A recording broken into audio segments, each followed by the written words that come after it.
Hello everyone, मैं आज आप लोगों के लिए मैथ में त्रिकोणमिति लेकर के आया हूँ। उससे पहले हम त्रिभुज का फार्मूला के बारे में बता रहा हूँ, उसके बाद हम आगे शुरू करेंगे।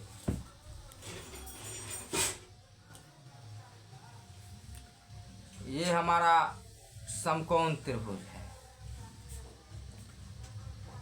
समकोण त्रिभुज कैसे होता है उस पर थोड़ा विचार कर लेंगे। मान के चलिए ये हमारा जमीन पे एक खंभा गाड़े, सीधा खंभा टेढ़ा नहीं होना चाहिए, सीधा का सीधा खंभा गाड़े, तो वो खंभा जमीन के साथ कितने डिग्री का एंगल बनाएगी?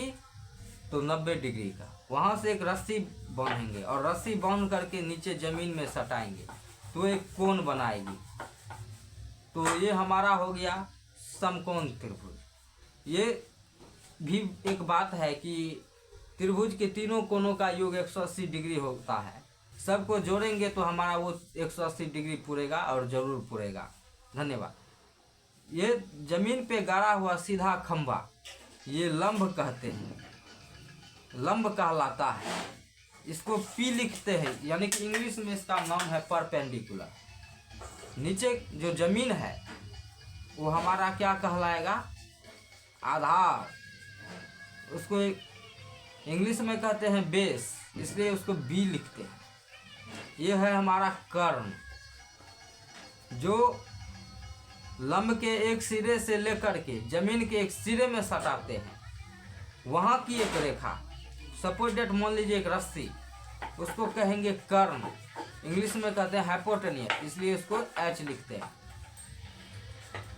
तो एक त्रिभुज का फार्मूला होता है, और ये फार्मूला सिर्फ समकोण त्रिभुज के लिए पाइथागोरस ने दिया है। इसको मैं बता रहा हूँ। एच स्क्वायर बराबर P square plus B square. तो एच का वैल्यू हमारा कैसे निकलेगा? जब किसी भी पद से स्क्वायर हटता है तो बराबर की दूसरे साइड में जा कर के रूट आ जाता है। तो ये रूट आ गया, तो रूट अंदर P square plus B square. ये हमारा एक फार्मूला निकला। जब लंब दिया हो और आधार दिया हो, कर्ण मालूम नहीं हो, तो उसको इस फार्मूला से निकाल सकते हैं। दूसरा नंबर फार्मूला है कि हम पी कैसे ज्ञात करेंगे। पी अपने स्थान पे रहेगी। ये रूल रेगुलेशन हम एक वीडियो में भी बताए थे कि जब भी किसी का वैल्यू निकाला जाता है तो अपने स्थान पे रहता है, फिर दूसरा पद जाकर के बराबर के दूसरे साइड में चले जाता है। अगर वो प्लस में है तो बराबर के दूसरे साइड में आकर के माइनस हो जाता है, अगर वो माइनस है तो बराबर के दूसरे साइड में आकर के प्लस हो जाता है। ये तो माइनस है नहीं, प्लस है, तो H square minus B square हो जाएगा, यानी कि पी स्क्वायर बराबर हो जाएगा H square minus B square. तो पी का वैल्यू हम कैसे निकालेंगे? तो इस पे रूट आ जाएगा।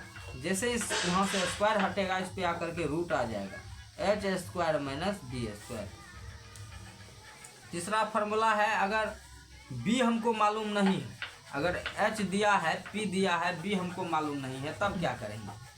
तो जैसे ही बी का वैल्यू निकालेंगे बी स्क्वायर का, तो बी स्क्वायर अपने स्थान पे रहेगी, ये बराबर के दूसरे साइड में जाकर के माइनस हो जाएगा।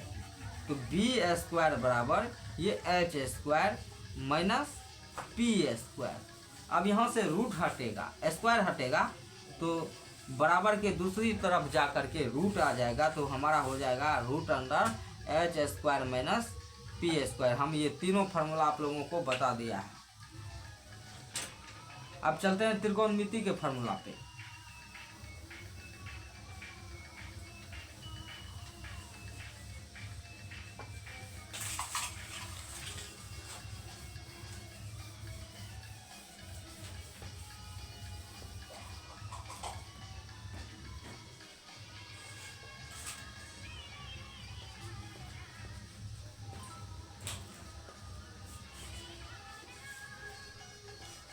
Sign theta cos theta tan theta. Pandit Badri Prasad बटे हरी हरी बोल। तो साइन थीटा का वैल्यू हमारा हो जाएगा P बाई एच यानी कि लंब बटे कर्ण। इसको लंब लिखी समझिए, ये कर्ण हो गया, ये आधार हो गया। अब है cos थीटा बराबर B बाई एच यानी कि आधार बटे कर्ण, ठीक ना। साइन थीटा बराबर P by H, cos theta बराबर B by H, tan theta बराबर हमारा हो जाएगा P बाई D यानी कि लंब बटे आधार। अब कोसेक, सेक और कोट थीटा का वैल्यू निकालेंगे, जस्ट उल्टा। साइन का उल्टा कोसेक, कॉस का उल्टा सेक और टेन का उल्टा कॉट।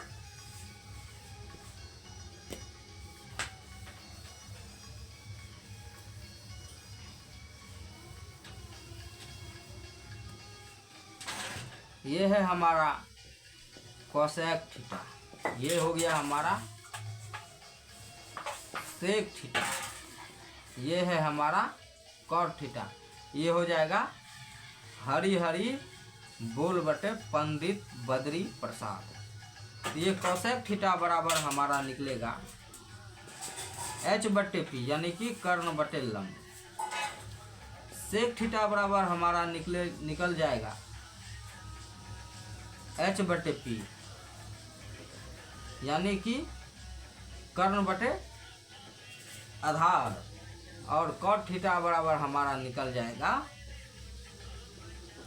B बाई P यानी कि आधार बटे लंब। अगर अच्छा लगा हो हमारे चैनल को लाइक कीजिए, शेयर कीजिए, कमेंट्स कीजिए और प्यार भरा आशीर्वाद आप लोग देते रहिए। धन्यवाद।